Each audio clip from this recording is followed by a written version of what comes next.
प्रश्न ये है कि जब भी हम कोई डिसीजन ले रहे होते हैं तो हमें अजीब टाइप का लगता है, मतलब एंजाइटी होती है कि हम क्या होगा, कैसे होगा, और बहुत सारी चीजें होती हैं। जबकि मेरे साथ अभी कुछ ही दिनों पहले ऐसा हुआ कि मैं बहुत कॉन्फिडेंट ले था किसी चीज को लेकर, फिर अचानक मेरी आवाज लड़खड़ाने लगी और एंजाइटी टाइप का फील हो रहा था। तो ऐसा क्यों होता है हमारे साथ?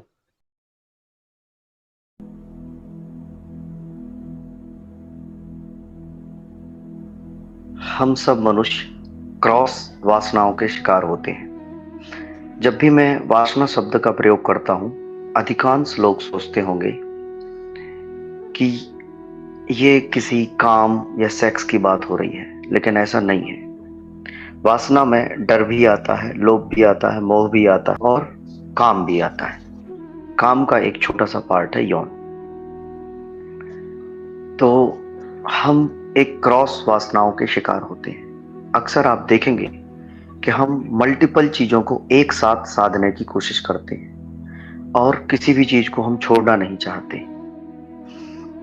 जैसे अक्सर मैं देखता हूं यंगस्टर्स में या कुछ पुराने लोगों में, वे ऐसा चाहते हैं कि उनके जीवन में कुछ विपरीत लिंग के पार्टनर्स हों, कुछ लड़कियां हों, लेकिन उनकी छवि समाज में एक अच्छे सज्जन सदाचारी व्यक्ति की बनी रहे। वे सेक्स का भी मजा उठा सकें, साथ में उनकी छवि जो हो दुनिया में वो एक ब्रह्मचारी जैसे व्यक्ति की हो। अब ये कैसे पॉसिबल है? आप किसी एक वासना को पूरा कर सकते हैं, या तो सामाजिक अहंकार को पूरा कर सकते हैं या फिर अपनी सेक्स की वासना को पूरा कर सकते हैं। तो अधिकांश मनुष्य इस तरीके की मल्टीपल क्रॉस वासनाओं के शिकार होते हैं। वे वासनाएं जो आपस में एक दूसरे को काट देती है। जब वे एक दूसरे को काट देती हैं तो हम अनिर्णय की अवस्था में पहुंच जाते हैं और किसी भी प्रकार का निर्णय नहीं ले पाते। दूसरा रीजन है कि हम सब मनुष्य का जो मुख्य केंद्र है, ऑलमोस्ट लगभग सभी मनुष्यों का जो केंद्र है वो फियर है, भय आधारित होता है। हम सब बहुत डरते हैं। हमें सदा अज्ञात का एक भय बना रहता है। भय होता है, भय का संबंध हमेशा अनफेमिलियरिटी से होता है। जो भी चीज हमारी फेमिलियर है उनसे हमें डर नहीं लगता, जबकि जो अनफेमिलियर है उससे हमें डर लगता है।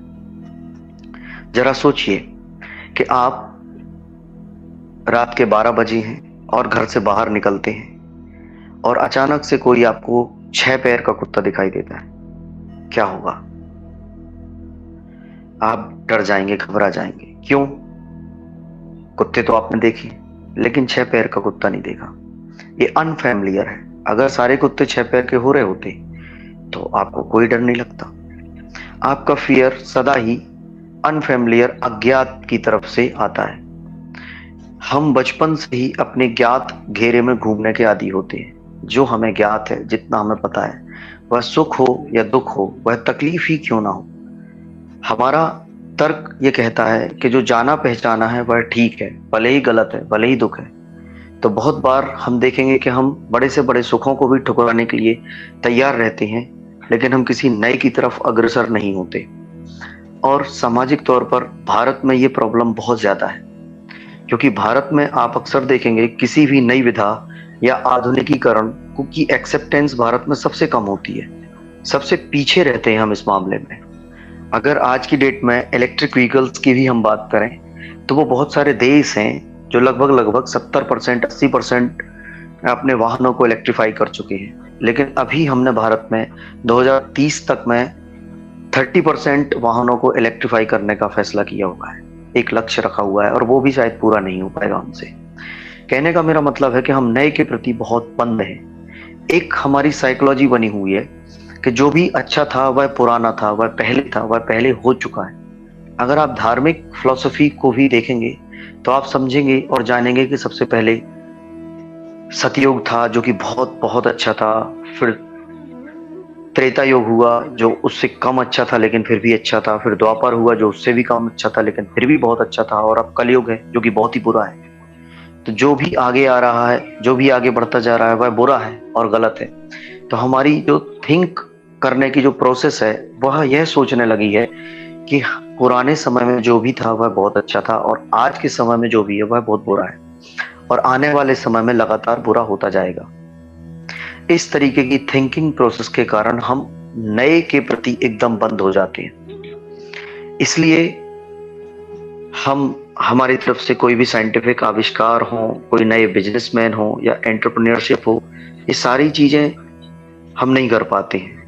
फिर भी अभी भारत में कुछ चेंजेस आ रहे हैं, नए एंटरप्रेन्योरशिप बढ़ रही है, लोग पेटेंट भी डालने लगे हैं, लगातार हम रिसर्च की तरफ भी आगे बढ़ रहे हैं। तो लगता है कि चलो ठीक है, भारत में भी वो चेंज आ रहा है। लेकिन अगर आप ध्यान से देखेंगे तो हमारी जो मेंटल कंडीशन है, जो हमारी कंडीशनिंग है, वह कंडीशनिंग नए के प्रति भय का माहौल तैयार करती है।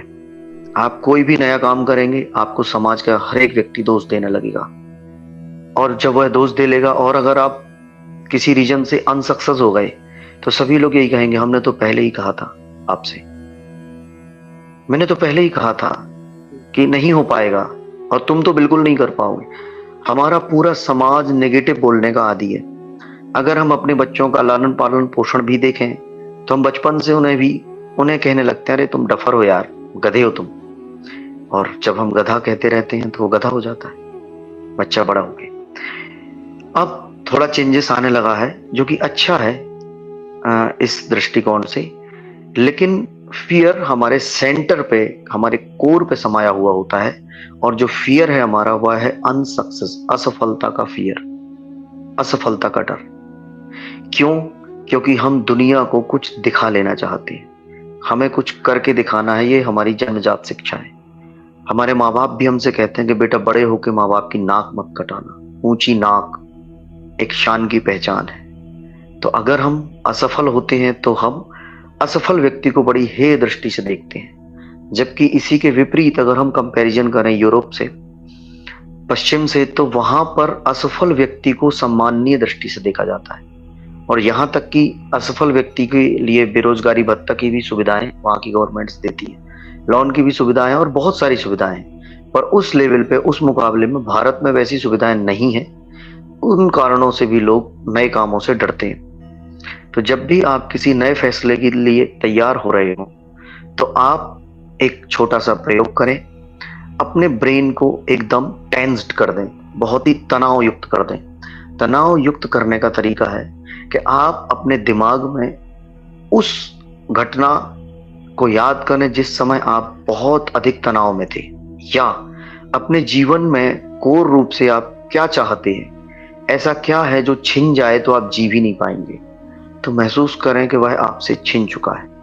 आपका दिमाग एकदम टेंस्ड कंडीशन में आ जाएगा, टेंशन में आ जाएगा, और फिर जब वह टेंशन में आ जाए तो फिर उसे अचानक से रिलैक्स करें और अपनी सारी ऊर्जा को अपने हृदय तल पर ले आए। शर्ट के दूसरे बटन के नीचे हड्डियों के बीच का जो भाग है, जो खाली भाग होता है, होलो स्पेस, वह अनाहत चक्र का है, हार्ट चक्र। वहां पर आ जाएं। वहां पर आने के बाद आपको बहुत ही अधिक फीलिंग्स का खिंचाव चाहिए, तो आप ऐसी घटना को याद कर सकते हैं जहां पर आप बहुत फील कर रहे थे चीजों को। या तो आपका ब्रेकअप हो सकता है, या तो आपका पैचअप हो सकता है, या कोई लव अफेयर हो सकता है, या माँ के साथ कभी किसी समय पर आप बहुत गहरे भाव में आए थे, या किसी और समय पे आप किसी गहरे भाव में आए थे। अब आप 2 मिनट तक उस भाव में ठहरें और उस खिंचाव को, उस दबाव को महसूस करें।